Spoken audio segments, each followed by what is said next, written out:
Hi friends, welcome to Apsaras life style. எல்லோரும் எப்படி இருக்கீங்க? நாங்கள் இங்கே சூப்பராக இருக்கோம். நாங்கள் எல்லோருமே பேக் டு ஹோம் வந்தாச்சு. அதாவது என்னோடய ஹஸ்பண்டோட நேட்டிவ்க்கு தான் வந்துட்டோம். ஸோ பிள்ளைங்களுக்கு ஸ்கூல் ரீஓப்பன் பண்ணிட்டாங்க இல்லையா? அம்மா வீட்டில் சூப்பராக ஹஜ்ஜி பெருநாளை செலிப்ரேட் பண்ணியாச்சு. ஸோ அன்றைக்கி மார்னிங் நான் vlog எடுக்க ஸ்டார்ட் பண்ணிட்டேன். அன்றைக்கி மார்னிங் வியூ வந்து இப்படி தான் இருந்துச்சு.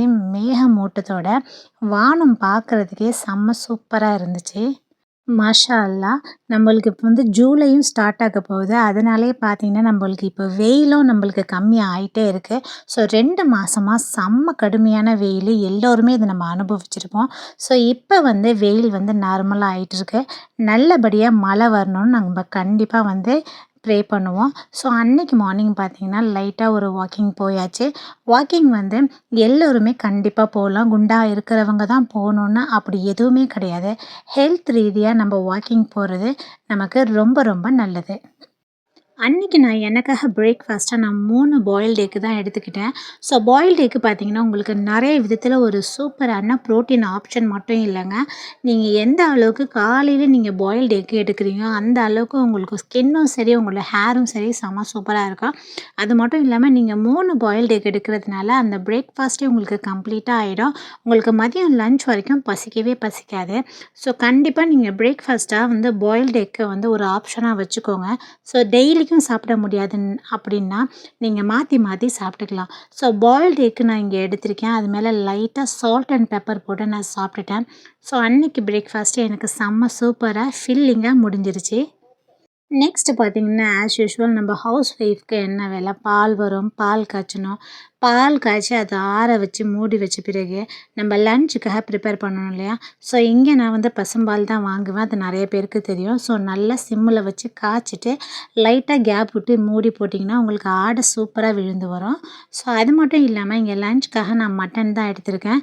இது குர்பானி கறி தான். ஸோ குர்பான் வந்தப்போ இந்த மாதிரி மட்டன் வந்துச்சுன்னா நீங்கள் அதில் பிரியாணி செஞ்சு பாருங்கள். நான் சொல்கிற மாதிரி செஞ்சு பாருங்கள். ஸோ அந்த மாதிரி மட்டன் பீஸை வந்து நீங்கள் சின்ன சின்னதாக போட்டுருங்க. அப்போ தான் வந்து உங்களுக்கு பீஸும் சீக்கிரமாக வேகும். குழந்தைங்க சாப்பிட்றதுக்கும் நல்லா டேஸ்ட்டாக சூப்பராக இருக்கும். பட் குர்பானி கறி வந்து கொஞ்சம் ரொம்ப நேரம் வேகும். அதை மட்டும் நம்ம கணக்கு பண்ணிக்கணும். ஸோ ஸ்டவ் ஆன் பண்ணிப்போம். ஸ்டவ் ஆன் பண்ணிவிட்டு ஒரு குக்கர் வச்சுருவோம்.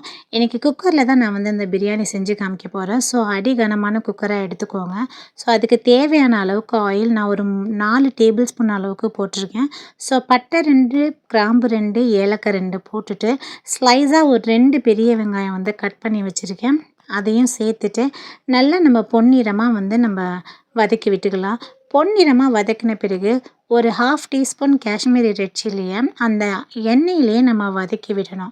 அப்படி நம்ம எண்ணெயிலேயே வதக்கும் போது தான் நமக்கு வந்து காரம் அந்த அளவுக்கு தெரியாமல் இருந்தாலும் கலர் வந்து பர்ஃபெக்டாக இருக்கும். நெக்ஸ்ட் நம்ம ஒரு டேபிள் ஸ்பூன் அளவுக்கு இஞ்சி பூண்டு பேஸ்ட்டை ஆட் பண்ணிவிட்டு அதை நம்ம நல்லா பச்சை வாசம் போகிற அளவுக்கு நல்லா வதக்கி விட்டுடலாம். வதக்கி விட்ட பிறகு நான் இங்கே வந்து ஒரு தக்காளி வந்து இங்கே கட் பண்ணி வச்சுருக்கேன். அதையும் நம்ம சேர்த்துடுவோம். ஸோ நம்ம அம்மாவா குழந்தைங்களுக்கு பிடிச்ச மாதிரி தான் சமைப்போம் இல்லையா? என் பையனுக்கு பார்த்தீங்கன்னா இந்த புதினா கொத்தமல்லிலாம் போட்டால் பிடிக்கவே பிடிக்காது. நான் மோஸ்ட்லி அதை போட மாட்டேன். அப்படி இல்லைன்னா அரைச்சி சேர்த்துருவேன். ஸோ இப்போ பார்த்தீங்கன்னா நான் ஒரு தயிர் வந்து ஒரு 3லேருந்து 4 டேபிள் ஸ்பூன் வந்து சேர்த்துருக்கேன். ஸோ தக்காளி நீங்கள் கொஞ்சமாக சேர்த்திங்கன்னா தயிர் நல்லா சேர்த்துக்கலாம். ஸோ தக்காளியே சேர்க்கலன்னா தயிர் வந்து நம்ம ஒரு பேக்கெட் ஃபுல்லாக சேர்த்துக்கலாம். சூப்பராக இருக்கும், டேஸ்ட்டாக இருக்கும். வந்து சாப்பாடு வந்து உங்களுக்கு சாஃப்டாக இருக்கும் தயிர் சேர்க்குறதுனால. இதெல்லாம் சேர்த்துட்டு நம்ம நல்லா வதக்கி விட்ட பிறகு உங்கள் ஃப்ளேவர் பிரியாணி மசாலா என்னவோ உங்கள் டேஸ்ட்டுக்கு நீங்கள் சேர்த்துக்கலாம். நான் இங்கே வந்து பட்டை, கிராம்பு, ஏலக்காய் 3யும் மிக்ஸ் பண்ணி நான் அரைச்சி வச்சுருப்பேன். அதுதான் வந்து ஒரு 1/4 டீஸ்பூன் அளவுக்கு சேர்த்துருக்கேன். ஸோ நான் இங்கே வந்து ஒரு கிட்டத்தட்ட 300 கிராம் அளவுக்கு தான் நான் பிரியாணி செய்கிறேன். அதனால தான். அதுக்கப்புறம் நம்ம உப்பு வந்து தேவையான அளவு, கறிக்கும் தேவையான அளவு சேர்த்துட்டு நம்ம இந்த மசாலா கூடவே கிண்டி விட்டுறணும். கிண்டி விட்ட பிறகு நான் இங்கே 1/4 கிலோ அளவுக்கு தான் இந்த கறி இருக்கும். அந்த கறியை போட்டுட்டு மசாலா கூட நல்லா கிண்டி விடணும். ஒரு கிண்டி விட்டுட்டு நம்ம என்ன செய்யணும்னா, அடுப்பை சிம்மில் வச்சுட்டு ஒரு 10 நிமிஷத்துக்கு நம்ம வந்து ஒரு மூடி போட்டு நல்லா நம்ம வேக வைக்கணும். ஸோ அப்போ தான் வந்து அந்த கறியில் வந்து அந்த மசாலாலாம் நல்லா சூப்பராக ஊறி வந்திருக்கும். ஒரு கரெக்ட்டா ஒரு 10 நிமிஷம் கழிச்சு நம்ம தொறந்து பார்த்தோம்னா, கறி நல்லா இந்த மாரி லேசா வந்து உங்களுக்கு சூப்பரா வெந்து வந்திருக்கும். இந்த டைம்ல நீங்க என்ன செய்றீங்கன்னா, அரிசி நம்ப எந்த கப்ல எடுத்தோமோ, அந்த கப்பால ஃபர்ஸ்ட்டு ஒரு 2 கப் அளவுக்கு தண்ணி ஊத்தணும். நான் பார்த்தீங்கன்னா, இங்க வந்து சுண்டுன்னு சொல்லுவோம் இல்லையா? காப்படிக்கும் சின்னதா இருக்கும். இதால நான் 2 1/2 கப்பு அரிசி எடுத்தேன். ஸோ, அதனால நான் இதால ஃபர்ஸ்ட்டு ஒரு 2 கப்பு தண்ணி ஊத்திக்கிறேன். ஏன் நம்ம 2 கப்பு ஃபர்ஸ்ட்டு தண்ணி ஊத்தணும்னா, நம்ம ஆட்டுக்கறிய வந்து குக்கர்ல வேக வைக்கணும் இல்லையா? அதனால ஃபர்ஸ்ட்டு 2 கப்பு தண்ணி ஊத்திட்டு, நீங்க மீடியம் ஃப்ளேம்ல கரெக்ட்டா ஒரு 5லேருந்து 6 விசில் விடுங்க. சாதாரண ஆட்டுக்கறினா 4 விசில் போதும். ஸோ இது வந்து குர்பான் ஆட்டுக்கறிங்கிறதுனால ஒரு 6லேருந்து 7 விசில் கூட நம்ம விட்டுக்கலாம். ஸோ விட்ட பிறகு நல்லா விசில் அடங்கின பிறகு லைட்டா இந்த மாரி தூக்கி பார்த்துட்டு, நம்ம வந்து குக்கர ஓப்பன் பண்ணிடுவோம். ஸோ கறி நல்லா நம்மளுக்கு வந்து வெந்து வந்திருக்கும். இந்த ஸ்டேஜில நம்ம என்ன பண்ணணும்னா, பேலன்ஸ் இருக்கிற 3 கப்பு தண்ணியும் நம்ம இதில வந்து சேர்த்துக்கணும். ஸோ நான் 2 1/2 கப் அரிசி போட்டேன்னா, மொத்தமா 5 கப் அளவுக்கு நம்ம தண்ணி சேர்க்கணும். ஸோ அந்த மெஷர்மெண்ட் படி நான் தண்ணியும் சேர்த்துட்டேன். நான் ஏன் இவ்வளோ டீட்டெயில்டா சொல்றேன்னா, ஸோ நல்லா சமைக்கிறவங்களுக்கு இது தெரியும். ஒரு வேளை பிகினர்ஸ் பார்க்குறீங்கன்னா, அவங்களுக்கு வந்து புரியாது. ஸோ நம்ம தண்ணிய லைட்டா டேஸ்ட் பண்ணி பார்த்துட்டு, உப்பு இருக்கான்னு பார்த்துட்டு கொஞ்சமா சேர்த்துக்கலாம்.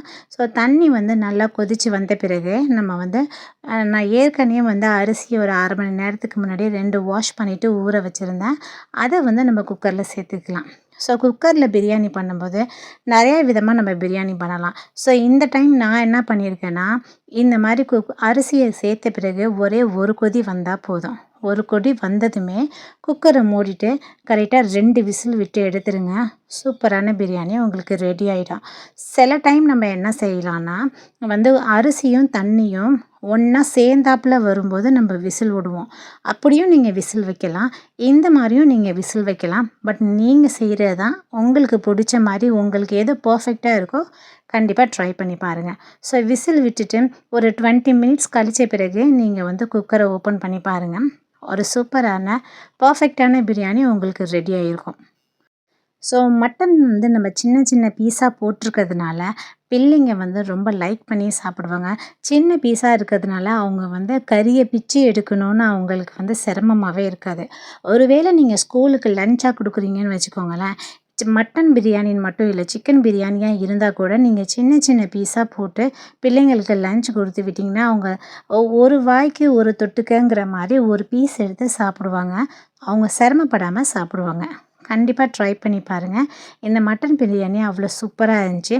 இதுக்கு தொட்டுக்க வந்து நான் அன்னைக்கு வந்து ஆனியன் ரைத்தா மட்டும் தான் பண்ணியிருந்தேன். ஸோ சாப்பாட்லயே நம்மளுக்கு மட்டன் இருக்கிறதுனால, எக்ஸ்ட்ராவா நான் சிக்கன் ஃப்ரை எதுவுமே செய்யல. சிம்பிளா நாங்க முடிச்சுட்டோம். பிரியாணினாலே ஆனியன் ரைத்தா தானே. ஸோ நான் ஏற்கனவே வந்து ஆனியன்ல வந்து கொத்தமல்லி, பச்சை மிளகா, உப்புலாம் போட்டு ரெடி பண்ணி வச்சுருந்தேன். ஸோ அந்த நேரத்தில சாப்பிட்ற நேரத்தில கொஞ்சமா தயிர் ஊத்தி நம்ம நல்லா மிக்ஸ் பண்ணியாச்சு. ஸோ ஒரு சூப்பரான மட்டன் பிரியாணி சிம்பிளா, டேஸ்டியா நம்ம செஞ்சாச்சு. ஸோ இந்த சாப்பாடு வந்து எல்லோருக்குமே கண்டிப்பா ரொம்ப ரொம்ப பிடிக்கும். அதுவும் குழந்தைங்களுக்கு பிடிச்ச மாரி. அது கூடவே ஒரு சூப்பரான அவிச்ச முட்டையும். ஸோ பிள்ளைங்க முட்டை வந்து சில பேர் மஞ்சள் கருவு சாப்பிடுவாங்க, சில பேர் வெள்ளை கருவு சாப்பிடுவாங்க. பட் எது சாப்பிட்டாலும் அவங்களுக்கு கண்டிப்பா நம்ம குடுப்போம். ஸோ லஞ்ச் முடிச்சுட்டு என் பொண்ணு படிக்கிற ஸ்கூலுக்கு தான் ஒரு ஃபங்ஷனுக்காக போயிருந்தோம். வேற ஒண்ணும் இல்ல. லாஸ்ட் இயர் வந்து என் பொண்ணு படிக்கிற ஸ்கூல் வந்து junior KG, senior KG, pre KG இது மட்டும் தான் வச்சிருந்தாங்க. ஸோ இந்த இயர்லேருந்து கிரேட்லாம் வச்சிருக்காங்க. ஸோ ஃபர்ஸ்ட்லேருந்து 5த் வரைக்கும் உங்களுக்கு இருக்கு. ஸோ இந்த வருஷம் என் பையனையும் நான் அங்க தான் சேர்த்துட்டேன். ஸோ அதோட வந்து ஓப்பனிங் செரிமனி தான் இனாகுரேஷன் தான் வந்து போயிட்டு இருந்துச்சு. அதுக்காக தான் நாங்க ஈவினிங் போயிருந்தோம். ஸோ ஈவினிங் பார்த்தீங்கன்னா வந்து பேரண்ட்ஸ், கெஸ்ட்டு நெறைய பேர வந்து இன்வைட் பண்ணியிருந்தாங்க. ஸோ பார்க்கவே சூப்பரா இருந்துச்சு. அது மட்டும் இல்லாம குழந்தைங்களோட பெர்ஃபார்மன்ஸும் அங்க இருந்துச்சு. ஸோ சின்ன பிள்ளைங்க சூப்பரா க்யூட்டா ட்ரெஸ்லாம் வந்து ஒரே மாரி போட்டுட்டு சூப்பரா டான்ஸ் பண்ணியிருந்தாங்க. ஸோ இந்த ட்ரெஸ் பார்த்தீங்கன்னா, லாஸ்ட் இயர் வந்து ஆனுவல் ஃபங்ஷனுக்காக பிள்ளைங்களுக்கு வந்து ஒரே மாரி எடுத்தது தான். ஸோ அந்த மாரி வந்து யூனிஃபார்மா இருக்கட்டுன்ட்டு, இப்போவும் அந்த ஓப்பனிங் செரிமனில அதே ட்ரெஸ் போட்டு பிள்ளைங்கள வந்து ஆட வச்சாச்சு. ஸோ பிள்ளைங்க வந்து சூப்பரா பெர்ஃபார்ம் பண்ணியிருந்தாங்க.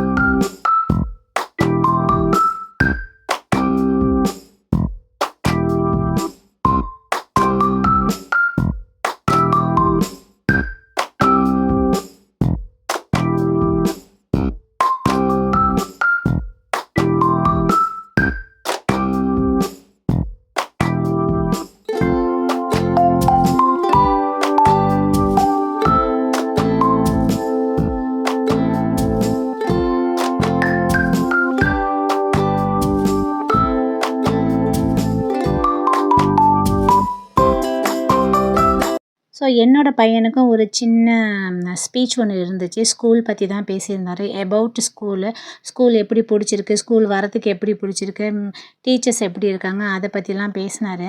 ஸோ இந்த ஸ்கூல் எனக்கு ஏன் பர்சனலாக பிடிக்கும்னு வச்சுக்கோங்களேன். டீச்சர்ஸ் வந்து ஃப்ரெண்ட்லியாக இருப்பாங்க.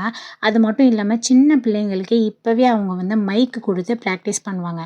எது பேசினாலும் நீ மைக்கில் பேசு அப்படிங்கிற மாதிரி சொல்லுவாங்க.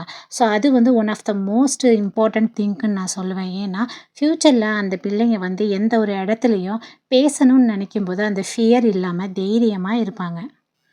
அவ்வளோதான் ஃப்ரெண்ட்ஸ், வீடியோ நம்மளுக்கு இதோட முடியுது.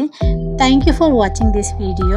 வீடியோ உங்களுக்கு பிடிச்சிருந்தா சேனலுக்கு கண்டிப்பாக சப்ஸ்கிரைப் பண்ணி சப்போர்ட் பண்ணுங்கள், லைக் பண்ணுங்கள், கண்டிப்பாக வந்து நோட்டிஃபிகேஷனை ஆன் பண்ணிக்கோங்க. பாய்.